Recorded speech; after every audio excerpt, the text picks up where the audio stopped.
अस्सलामुअलैकुम वरहमतुल्लाहि वबरकातुह। मोहतरम भाइयों, बुज़ुर्गों, दोस्तों, क्या हिंदू धर्म ख़तरे में है? आज यही सवाल हमारे सारे मीडिया न्यूज़ चैनल्स के ऊपर चल रहा है और आज हम आपको इस सवाल का जवाब देंगे कि जो न्यू जनरेशन है, जो इस्लाम की तरफ कन्वर्ट हो रहा है, उनके क्या क्या ख़यालात हैं और उनके दिमाग में कैसे कैसे सवालात हैं, जिसका जवाब अगर किसी मीडिया न्यूज़ चैनल के पास में है उन्होंने दे देना चाहिए। अब चलिए हम आपको बताते हैं। दैनिक भास्कर, ये एक हमारे भारत देश का मशहूर व मारूफ हिंदी दैनिक है। उसकी वेबसाइट मेरे सामने ओपन है और कानपुर की ये न्यूज़ है। कानपुर की ये न्यूज़ क्या है, सबसे पहले हम आपको ये बता देते हैं कि कानपुर के अंदर आदित्य नाम का एक लड़का, वो मुसलमान हो चुका है। उसके माँ बाप अभी भी हिंदू धर्म के मानने वाले हैं। अब जो आदित्य है वो अपने माँ बाप से, जो उसके माँ बाप उसे कहते हैं कि हम तो हिंदू है और हम तो ख़ानदानी हिंदू है और हम लोगों ने हिंदू धर्म पे ही अमल करना चाहिए, तो आदित्य के माइंड में जो 7 सवाल है उसका जवाब जो है उसके माँ बाप की तरफ से नहीं मिल रहा है। तो आज हम आपको ये दैनिक हवाले से ये सारी खबर पढ़ के सुनाएंगे। क्या आपके पास में है आदित्य के सवालों का जवाब? ये मेरा सवाल है तमाम मीडिया न्यूज़ चैनल वालों को। ऐसा ही बोलते हैं ना वो लोग, ऐसे ही हाथ हिला हिला के और चिल्ला चिल्ला के आज हम उनके ही स्टाइल में उनको जवाब देंगे। क्या आपके पास में है आदित्य के सवालों का जवाब? और अगर नहीं है, चलिए हम आपको बताते हैं और दीजिए आदित्य को उसके सवालों का जवाब। दैनिक भास्कर, हमारे सामने उसकी वेबसाइट खुली हुई है। 2 दिन पहले की ये न्यूज़ है और उसके अंदर लिखा हुआ है, कानपुर में हिंदू से मुस्लिम बने आदित्य के माता पिता के सामने बड़ी समस्या खड़ी हो गई है। आदित्य अपने घर लौट आया है, लेकिन मौलानाओं ने आदित्य का इस कदर ब्रेन वॉश कर दिया, वो अपने आगे किसी की नहीं सुन रहा है। वो अब अपने ही माता पिता के तर्क करते हुए कह रहा है कि इस्लाम सबसे बेहतर धर्म है। आदित्य की माँ ज्योति बताती है, मौलानाओं ने बेटे के जहन में हिंदुओं को लेकर इतनी नफरत भर दी है, उसे आसानी से निकाल पाना मुश्किल है। यहाँ तक कि उसे ये भी बताया गया है कि दुनिया का सबसे पुराना सनातन हिंदू धर्म नहीं बल्कि इस्लाम है। ज्योति ने दैनिक भास्कर से उन 7 सवालों को साझा किया जिसके लिए आदित्य के घर वालों से ही लड़ने के लिए आदित्य जो है तैयार है। आदित्य अपने घर वालों से लड़ रहा है उन 7 सवालों को लेकर। चलिए वो 7 सवाल क्या है हम जानते हैं। आदित्य के सवाल हमारे सामने खुले हुए हैं। उन 7 सवालों का जवाब क्या आप दे पाएंगे आदित्य को उसके सवालों का जवाब? क्या आज तक वाले दे पाएंगे आदित्य को उसके सवालों का जवाब? क्या एबीपी माज़ा पे एबीपी न्यूज़ की रूबिका लियाकत दे पाएंगी आदित्य को उसके सवालों का जवाब? कौन देगा आदित्य को उसके सवालों का जवाब? सनसनी के साथ आज हम आपको बताते हैं आदित्य के वो 7 सवाल कौन से हैं और उनके जवाब। आदित्य का पहला सवाल जो आदित्य ने अपने माँ बाप से किया, हिंदू धर्म में तमाम देवी देवताओं को पूजा जाता है जबकि इस्लाम में केवल एक अल्लाह को।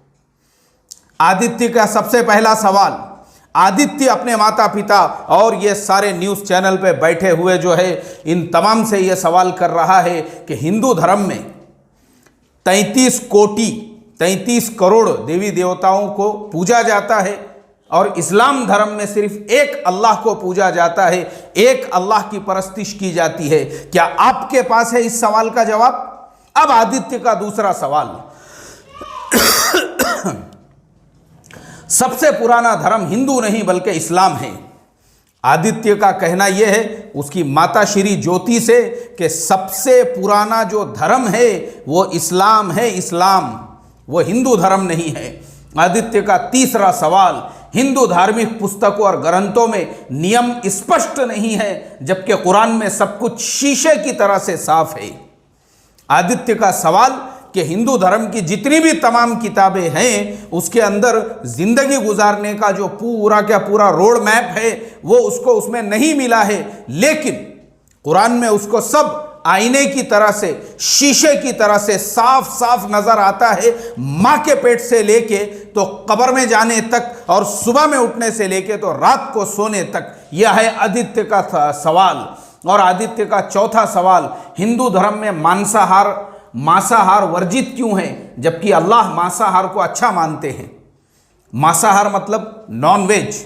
आदित्य का सवाल यह है, हिंदू धर्म में जो नॉनवेज है वो क्यों खाना मना है और इस्लाम में नॉनवेज अलाउड है? इसका भी आदित्य को सवाल का जवाब चाहिए। क्या आपके पास में है इस सवाल का जवाब? नहीं है तो चलिए आदित्य का 5वां सवाल हम लेते हैं। हिंदू धर्म में एक शादी की इजाजत क्यों है जबकि इस्लाम में अल्लाह ने कई शादियों की इजाजत दी है? यह है आदित्य का सवाल कि हिंदू धर्म में एक ही शादी की इजाजत क्यों है और इस्लाम में 4 शादियों की इजाजत है? क्यों है इसका सवाल क्या आपके पास में है आदित्य के इस सवाल का जवाब? चलिए आगे बढ़ते हैं। आदित्य का अगला सवाल हम लेते हैं। आदित्य का 6ठा सवाल, हिंदू धर्म में शव को जलाया क्यों जाता है जबकि शव को दफनाया जाना सही है, जो कि इस्लाम में होता है ताकि कोई भय ना हो? यह है एक आदित्य का 6ठा सवाल। आदित्य अपनी माँ ज्योति से यह कहता है कि हिंदू धर्म में शव को मतलब नाश को, मरने के बाद जो मैयत होती है उसको जलाया क्यों जाता है जबकि शव को दफनाया जाना सही है, जो कि इस्लाम में होता है। उसके बाद में कोई किसी किस्म का डर और खौफ और भय नहीं होता है। आदित्य का 7वां सवाल,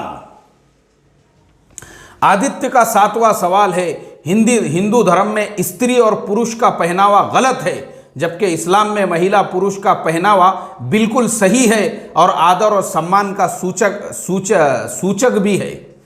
आदित्य का 7वां सवाल यह है कि हिंदू धर्म में औरतों का जो पहनावा है जैसे साड़ी वगैरह ब्लाउज, तो आदित्य का कहना यह है कि ये जो पहनावा है ये गलत है और इस्लाम में महिला और पुरुष का जो पहनावा है यानी जिसमें महिलाओं को पूरा जिस्म ढांकने का हुक्म है, सर के बालों से लेकर पैर के नाखून तक, और सिर्फ इतने हाथ के सामने के हिस्से और पैर के जो उनके पंजे हैं उतना उनको खुला रखने की इजाज़त है। इसके अलावा पूरा जिस्म ढांकना जो है इस्लाम के अंदर फ़र्ज़ है। तो आदित्य का कहना यह है, ऐसे लिबास से ऐसा महसूस होता है इस्लाम ने औरतों को सम्मान दिया है और औरत के जिस्म का जो कुछ पार्ट यानी बीच का पेट वगैरह ये सारी चीज़ें जो खुली हुई होती है, इससे औरत का डी रिस्पेक्ट फील होता है। यह है आदित्य के 7 सवाल और हमने आदित्य के ये 7 सवाल आप सब लोगों के सामने रख दिए हैं जो आज हमारे सारे मीडिया न्यूज़ चैनल्स के ऊपर छाए हुए हैं, क्योंकि ये वो सवालात है जो आज के कॉमन जो नौजवान हैं, न्यू जनरेशन है, जो आज का हाईटेक एजुकेटेड जो नौजवान हैं, उसके जहन में भी और उसके माइंड में भी ये 7 सवाल है। और ये 7 सवाल हमने अपने दिल से नहीं घड़े हैं और ना ही हमने अपने दिल से आपको बताए हैं, बल्कि हम साथ में आपको स्क्रीनशॉट भी जोड़ देंगे जिसमें आदित्य ने किए हैं ये 7 सवाल और कौन देगा आदित्य को ये 7 सवालों का जवाब। तो फिर मिलते हैं ब्रेक के बाद। अस्सलामु अलैकुम वरहमतुल्लाहि वबरकातुहू।